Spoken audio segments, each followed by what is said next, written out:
Assalamu alaikum viewers, I'm Hina Mehjabeen. I hope you all will be fine. As you know, midterm papers of fall 2023 हो रहे हैं और students अपने papers different platforms पर share करें और वहाँ से कलेक्ट करके मैं अपने चैनल पर अपलोड कर रही हूँ, क्योंकि बहुत सारे स्टूडेंट्स की रिक्वेस्ट आई थी कि जैसे पहले अपलोड करती थी आप पेपर्स वैसे अपलोड करें लेटेस्ट।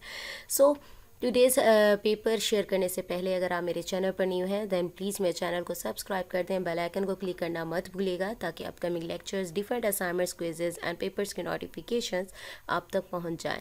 लाइक भी कीजिएगा, शेयर भी कीजिएगा। ओके जी, let's start. First of all as usual मैं आप लोगों को पेपर की प्रिपरेशन की टिप्स देती हूँ कि किस तरह से आप अच्छे तरीके से अपने प्रिपरेशन कर सकते हैं। फर्स्ट ऑफ ऑल क्विजेज़ हमारे 20 to 25 आई थिंक होते हैं, तो उसकी प्रिपरेशन के लिए बताती हूँ कि कैसे कर सकते हो।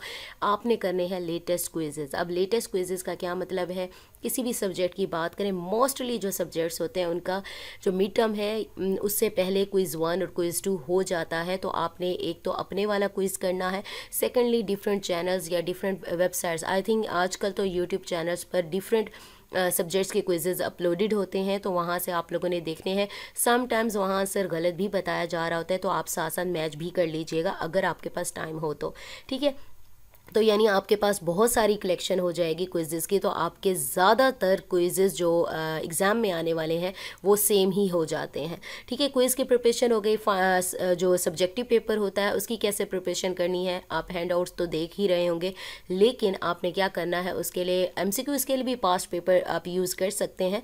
सब्जेक्टिव का जो है पोर्शन वो आप पास्ट पेपर से आइडिया ले सकते हैं कि किस टाइप के क्वेश्चन पूछे जा सकते हैं, या फिर अगर उसके पास्ट पेपर, क्योंकि बहुत सारे सब्जेक्ट्स ऐसे हैं कि उनके जो हैंड आउट्स हैं या लेक्चर्स हैं, वीडियो लेक्चर्स भी चेंज हुए हैं और बाकी जो पास्ट पेपर्स अवेलेबल हैं वो 10-10 साल 15-15 साल पुराने हैं, तो प्रॉब्लम होती है। तो उसके लिए क्या करेंगे, MCQs से ही आपको आइडिया मिल जाएगा कि कौन से क्वेश्चन ऐसे पूछे जाते हैं, ठीक है। शॉर्ट में लॉन्ग में भी ऐसे ही पूछे जा रहे होते हैं क्वेश्चन।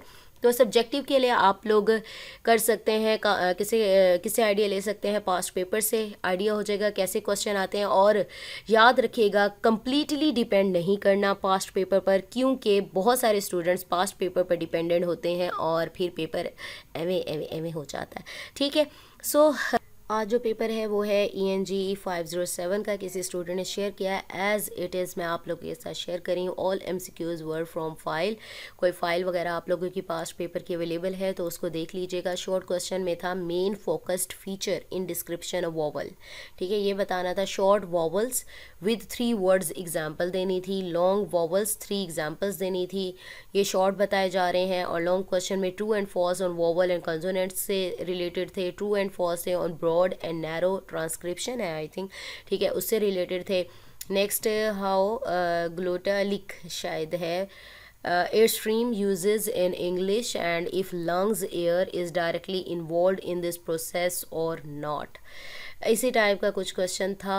तो आप लोगों ने पढ़ा होगा, आपको आइडिया होगा क्या पूछ रहा है वो, ठीक है। तो ये पेपर 1 है यानी सेट 1 है। जैसे जैसे और पेपर्स आएंगे मैं आप लोगों के साथ शेयर कर दूंगी। सो मुझे अपनी दुआ में याद रखिएगा, अपना ख्याल रखिएगा, टेक केयर, अल्लाह हाफिज़।